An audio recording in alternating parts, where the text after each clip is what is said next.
जय हिंद दोस्तों। घटना चक्र के क्लास में आपका स्वागत है। इसमें हम यांत्रिकी पढ़ने वाले हैं। इसमें हम इतने चीज़ों का अध्ययन करने वाले हैं। इसमें द्रव्यमान, गति, बल, त्वरण, संवेग, कार्य शक्ति, ऊर्जा, ये सभी हम कंप्लीट करने वाले हैं एक ही क्लास में। ये क्लास बहुत लंबा जा सकता है, 1 घंटे का जा सकता है। यदि आपको रहना है तो रहिए, यदि आपके पास टाइम नहीं बचता है तो मत कीजिए। यदि आपके पास टाइम है तो ही कीजिए, क्योंकि मैं आपका टाइम वेस्ट नहीं करना चाहता हूँ। तो चलिए शुरू करते हैं।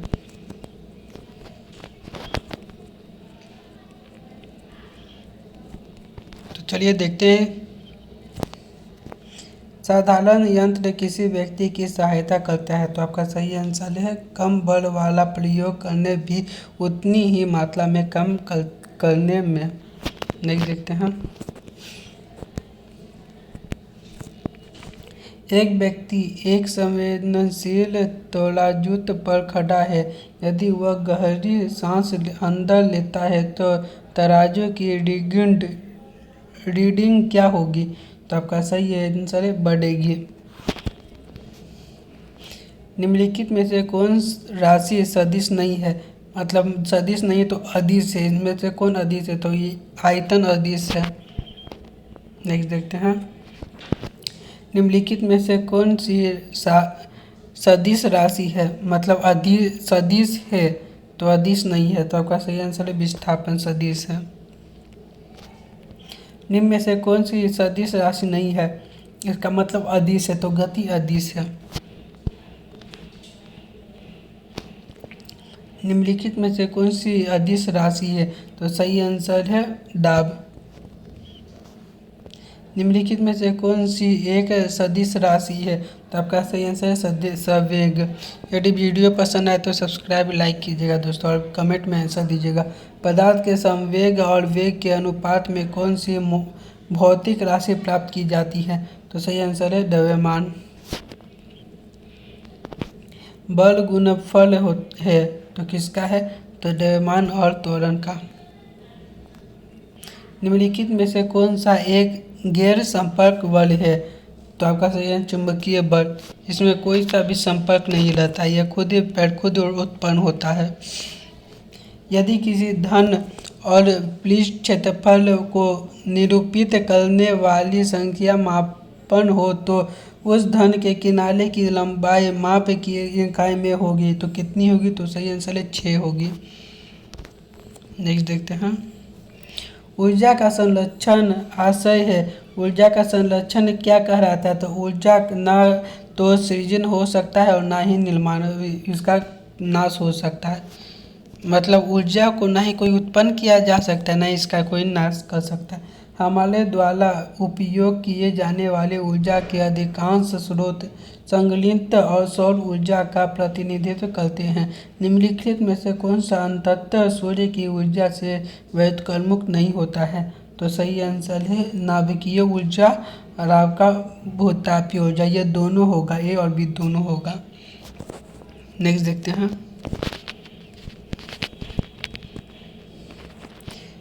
हवाओं की ऊर्जा होती है, तो आपका सही आंसर है केवल गतिज। वायु शक्ति में ऊर्जा का कौन सा रूप विद्युत ऊर्जा में परिवर्तित होता है? तो सही आंसर गतिज ऊर्जा। निम्नलिखित में से कौन से किस ऊर्जा परिवर्तन में घर्षण बल शामिल होता है? तो सही आंसर गतिज ऊर्जा से ऊष्मा ऊर्जा। सूची 1 को 2 से मिलाना है दोस्तों, आइए देखते हैं। यहाँ दिया है सूची। ऊष्मा से विद्युत, तो सही आंसर है, इसका सही आंसर है सौर सेल। ऊष्मा से विद्युत में सौर सेल परिवर्तित करता है। तो 1 का 4 देखिएगा, 1 का 4 ये मिल गया और नहीं है, तो आपका सही आंसर भी हो जाएगा। गति को सर्वप्रथम किसने परिभाषित किया है? तो आपका सही आंसर है गैलीलियो। नेक्स्ट देखते हैं। न्यूटन के गति का पहला नियम जाना जाता है, तो आपका सही आंसर है जड़त्व का नियम से। नेक्स्ट देखते हैं। एक ट्रेन जैसे ही चलना आरंभ करती है उसमें बैठे हुए यात्री सील पीछे की ओर झुक जाता है। इसका कारण क्या है? तो सही आंसर है स्थिति का जड़त्व। मतलब वो व्यक्ति स्थित और अचानक से चलेगा तो वो आगे की ओर फेंका जाएगा, मतलब आगे की ओर धक्का लग जाएगा, फेंकाएगा नहीं दोस्तों। एक बस सीधे रास्ते पर चल रही है और अचानक दाईं ओर एक तेज मोड़ लेती है। बस में बैठे यात्री क्या करेगा? तो बाईं ओर झुकेगा। ये भी जड़त्व के नियम के अनुसार होता है दोस्तों। स्थिति विज्ञान निम्नलिखित में से किससे संबंधित है? तो आपका सही आंसर है मिश्रवान की स्थिति। नेक्स्ट देखते हैं। ये रीजनिंग का क्वेश्चन है दोस्तों, इसमें बताना है कि कौन सही है कौन गलत है। एक पूर्णतः घर्षणहीन पृष्ठ पर खड़ा एक व्यक्ति सीटी बजाने से अपने को गति में ला सकता है। हाँ, ये सही है दोस्तों। नेक्स्ट देखते हैं। यदि किसी यंत्र पर कोई बाह्य बल क्रियाशील नहीं हो तो इसका संवेग h परिवर्तित नहीं हो सकता। ये भी सही है दोस्तों। ए और दो दोनों सही है और ए का सही स्पष्टीकरण भी नहीं कर रही है। नेक्स्ट देखते हैं।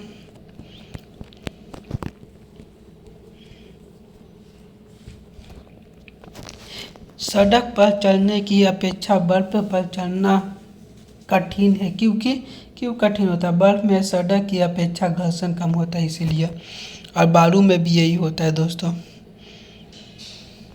निम्नलिखित कथनों पर विचार कीजिए तथा उसमें निकाले गए निष्कर्ष का विचार कीजिए। बताइए कि कौन सा निष्कर्ष सही है। पहला पहला भरी हुई गाड़ी को चलाने में उसे वायुमान रखने के लिए आवश्यक ताकत से अपेक्षाकृत अधिक ताकत से धक्का देना पड़ता है। तो एक बार गाड़ी चल पड़ने के बाद घर्षण काम करने लगती है, कम हो जाती है। सही आंसर है सी। नेक्स्ट देखते हैं। प्रत्येक क्रिया के लिए एक समान और विपरीत क्रिया होती है, इसलिए किसका नियम है दोस्तों? यह न्यूटन का नियम है।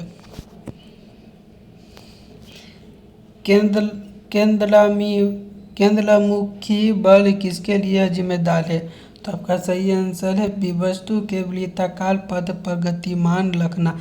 आप बताइए दोस्तों कि न्यूटन कुल कितने नियम दिए थे? न्यूटन संबंधित कितने नियम दिया गया था, वो आपको कमेंट में बताना है। एक प्रभावी कोलियोलिस बल किस कारण होता है? तो आपका सही आंसर है पृथ्वी का घूर्णन।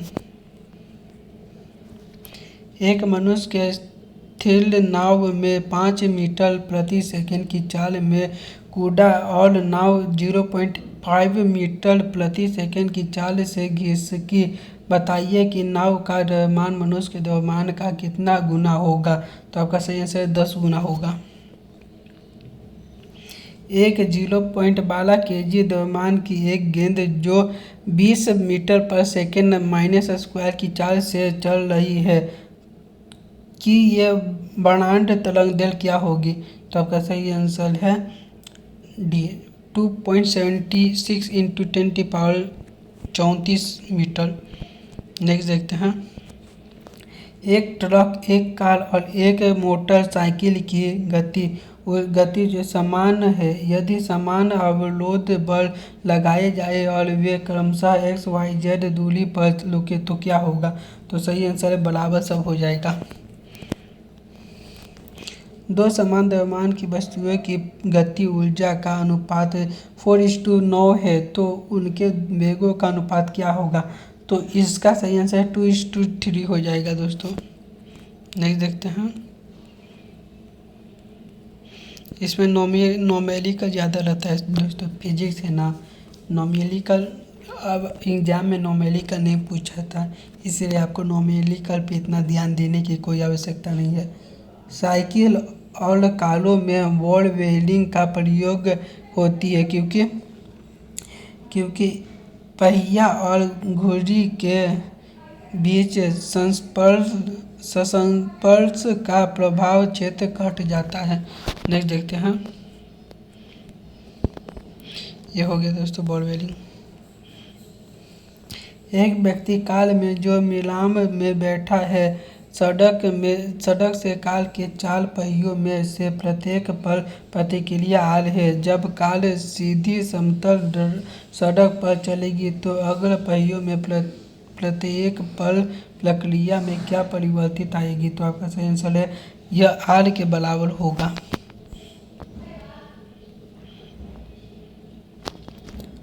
तेल से असंतः भरा हुआ तेल का एक टैंकर समतल सड़क पर आगे की ओर एक समान त्वरण से जा रहा है। तेल का मुक्त पृष्ठ क्या होगा? तो सही आंसर है क्षैतिज से इस प्रकार अनंत होगा कि पिछले सिरे पर अधिक गहराई होगी। नेक्स्ट देखते हैं। निम्नलिखित कथनों पर विचार कीजिए। पहला है बाहरी पहिया पर उलटेगा, मतलब ये पहले देखिए फिर समझ जाएगा।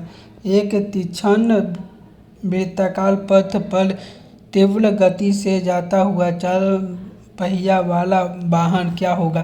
तो बाहरी पहियों पर उल्टेगा, ये सही है दोस्तों।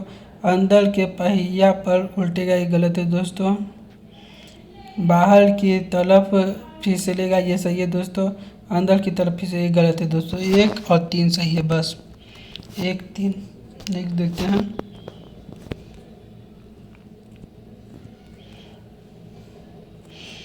ये फॉर्मूला है दोस्तों, इसको तो बनाना होगा।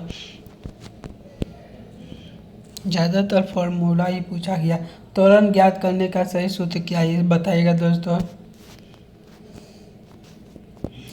वॉशिंग मशीन का कार्य सिद्धांत है, तो वॉशिंग मशीन अपकेंद्र पर काम करता है।